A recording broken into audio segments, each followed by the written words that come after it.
Sócrates nació en Atenas el año 469 a.C. Su padre, Sofronisco, era escultor y su madre, Fenereta, comadrona. En un comienzo ejerció el arte de su padre, pero luego se entregó por entero a la filosofía para despertar conciencias en los jóvenes y cultivar su espíritu por consejos y ayuda de su amigo Critón, rico ateniense de su época. Sobrio y sencillo en su persona, se dedicó a enseñar en plazas, calles y gimnasio. Enseñaba dialogando o conversando. Nada escribió, y todo lo que se sabe de él es a través de diálogos escritos por Platón, su discípulo, como recuerdo imperecedero y lealtad a su maestro. Eso expresan diálogos como Fedón, el banquete, Tetetos, Critón, Parménides y otros diálogos, además de apología, en la que sin ser diálogo figura como personaje principal. Como en los otros, en Memorables o Recuerdos de Sócrates de Jenofonte, también su discípulo, igualmente son importantes los datos proporcionados por Aristóteles. En el año 339 a.C., cuando frisaba más de 70 años, fue acusado por Meleto, Anito y Licón de corromper a la juventud al pregonar el libre ejercicio del pensamiento religioso y de ser enemigo de los dioses locales e introducir nuevos dioses. Sentenciado, finalmente fue condenado a beber la cícuta y murió. Su pensamiento puede separarse en tres aspectos: método, conocimiento y moral. El método socrático, en cual Sócrates, como pensador y hábil discutidor, acorde a su personalidad, empleó el diálogo en sus discusiones filosóficas como una manera de comunicarse con sus interlocutores dentro del trato común de las gentes.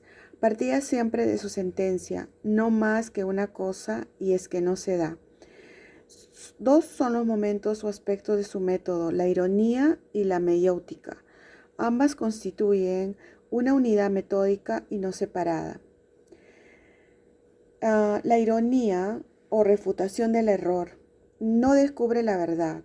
Es el proceso dirigido contra la actitud presuntuosa de sus interlocutores de saberlo todo, atribuido mayormente a sofistas y jóvenes preparados por estos, o cualquier otra persona para quienes Sócrates presume la función de ignorante. Para iniciar su discusión, Sócrates, fiel a sus ideas, se aferra a su pensamiento de que no es sabio quien dice saber y no busca la verdad, sino quien ignora y busca esa verdad ignorada, y eso es ciencia, y ubicándose como sabio consciente de su ignorancia, invita, según las circunstancias, a sus interlocutores a definir determinadas cosas u objetos motivo de la discusión. Y entonces, mediante hábiles preguntas, aflora en este interlocutor que cree saber cuando tan solo posee un saber ficticio, de lo cual muestra su jactancia y presunción. Por ejemplo, si se trata de la definición de bondad definida por el interlocutor, pero lo que ha hecho dentro de un torrente de palabras, ocultando la verdad, Sócrates exigía e insistía precisiones hasta lograr, con fuerte carga de ironía, que el interrogado confiese su duda e ignorancia. Terminada la ironía, el interlocutor queda en mejor disposición y mente despejada para encontrar la verdad y clarificar su saber, para salir de su ignorancia. La meiéutica es un proceso inductivo del descubrimiento de la verdad. Es el parto de las ideas.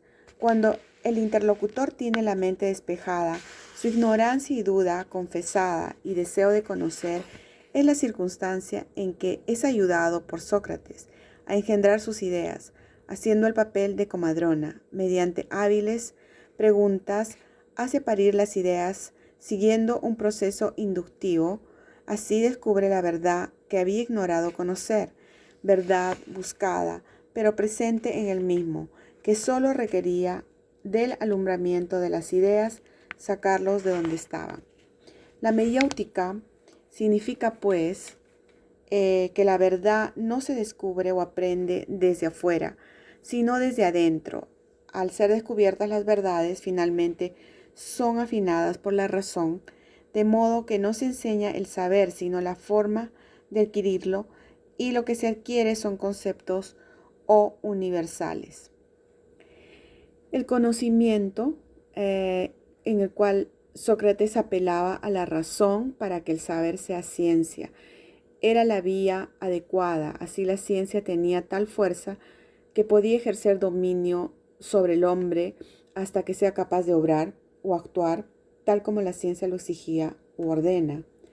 De lo contrario, puede ser arrastrado si obra o actúa movido por algo distinto al dictado de la razón, como placer, amor, impulsibilidad, dolor o temor, que perturban su alma.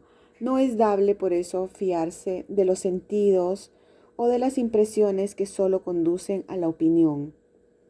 El pensar coherentemente era para Sócrates una necesidad, y ello consistía en elevarse de la confusión que ocasionan las opiniones hasta la claridad y precisión, y finalmente el concepto que es posible con meditación y reflexión crítica, que nos es permitido únicamente por el pensamiento, lo que quiere decir que el conocimiento no se resuelve en la opinión, sino en el concepto.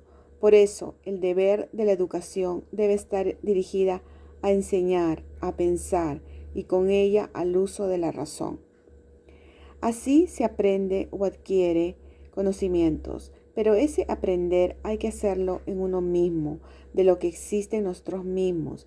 Eso nos lleva a conocerse a sí mismo o de lo que existe en uno mismo, situación que se expresa en la conocida sentencia, conócete a ti mismo. Sócrates desvió y reorientó la investigación de sus antecesores jónicos, concentrados en la naturaleza, para dedicarla al alma en el hombre y así saber y centrar su preocupación en lo que hay dentro de él, alma, y no fuera de él como el mundo o naturaleza. Desde entonces el saber se dirige al alma y al hombre, lo único de común que Sócrates tenía con los sofistas, a quien siempre combatió.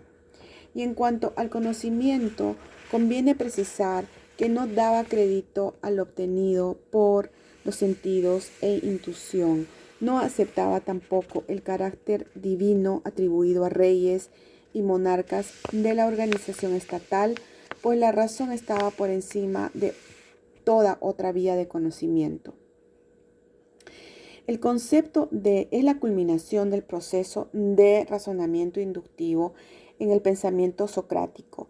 Ello significa que para definir una cosa hay que hacerlo por su verdadera esencia, hasta tener la seguridad de que una cosa es verdadera o mejor.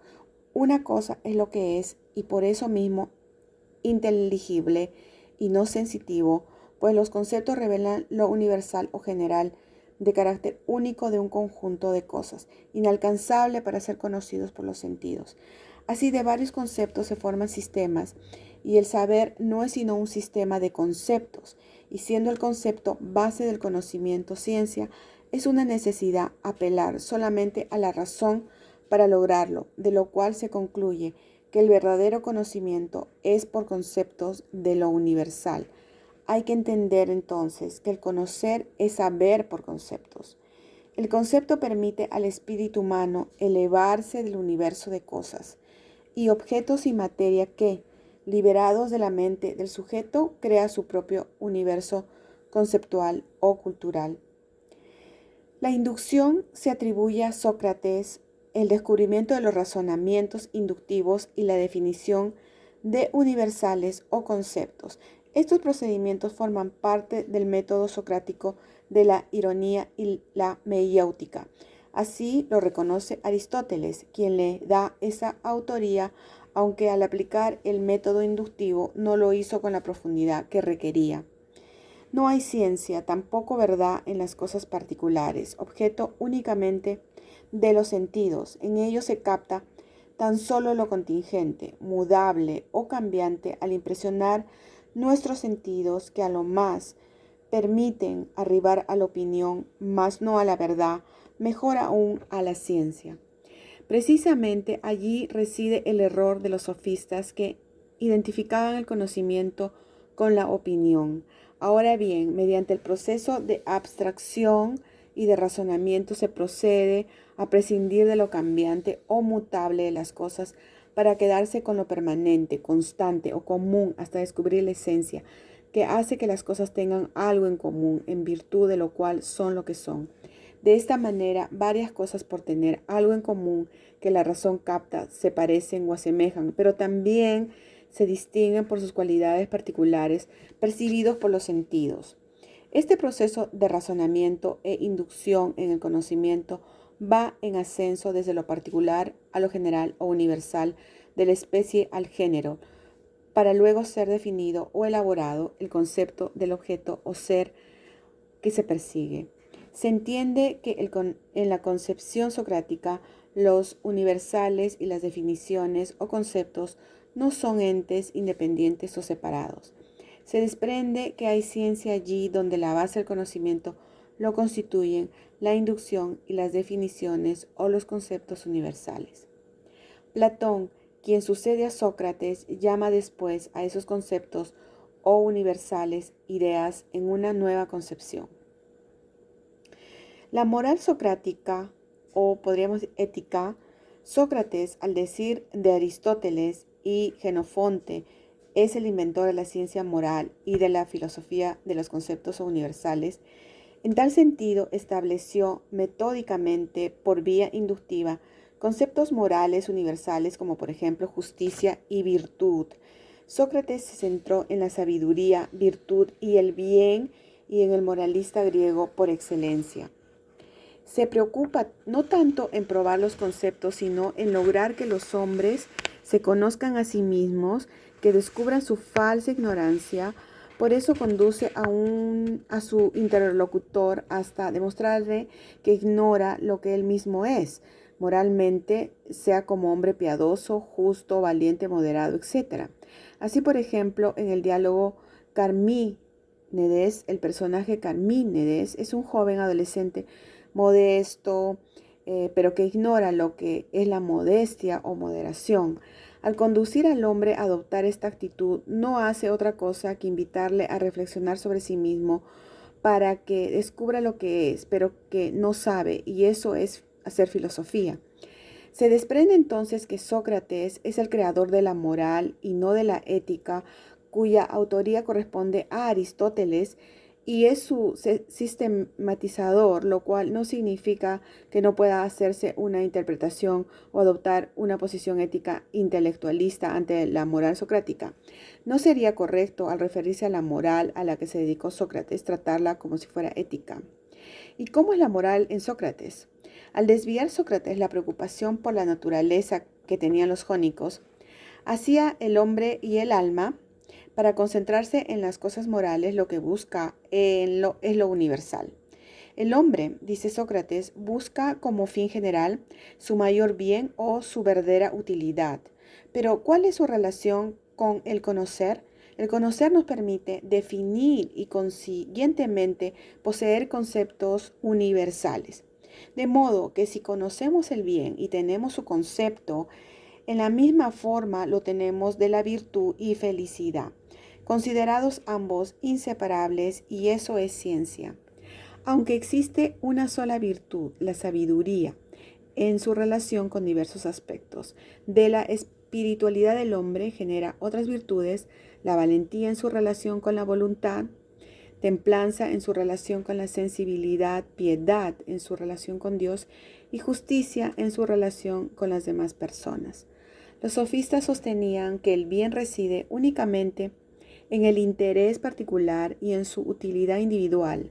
Sócrates observa a los sofistas en el sentido de que hay que buscar el verdadero bien y la verdadera utilidad, y eso solo puede encontrarse en el bien objetivo y no en el placer, tampoco en las utilidades individuales. De ahí que el bien consiste en ser útil para todos y de interés común, y se deduce que se hace el bien y se es virtuoso. Quien, si conoce el bien, ha de practicarlo y será virtuoso, y eso finalmente nos hace felices. Si todos los hombres aspiran a la felicidad, no puede darse el caso que conociendo el bien prefieran algo distinto, como hacer el mal y no el bien. Nadie es malo voluntariamente. Sería absurdo, según Sócrates, la injusticia voluntaria, mucho mejor y más perfecto sería involuntariamente injusto. Así cuando menos gozaría del conocimiento del bien y del poder de realizarlo. Si se conoce lo que es sabiduría, no puede darse el caso de la discordia entre nuestros pensamientos y nuestros actos. Conocer y preferir lo mejor en nuestros pensamientos y luego preferir lo peor en nuestros actos es una discordia inconcebible, no puede existir. No existen, pues, hombres malos, sino ignorantes.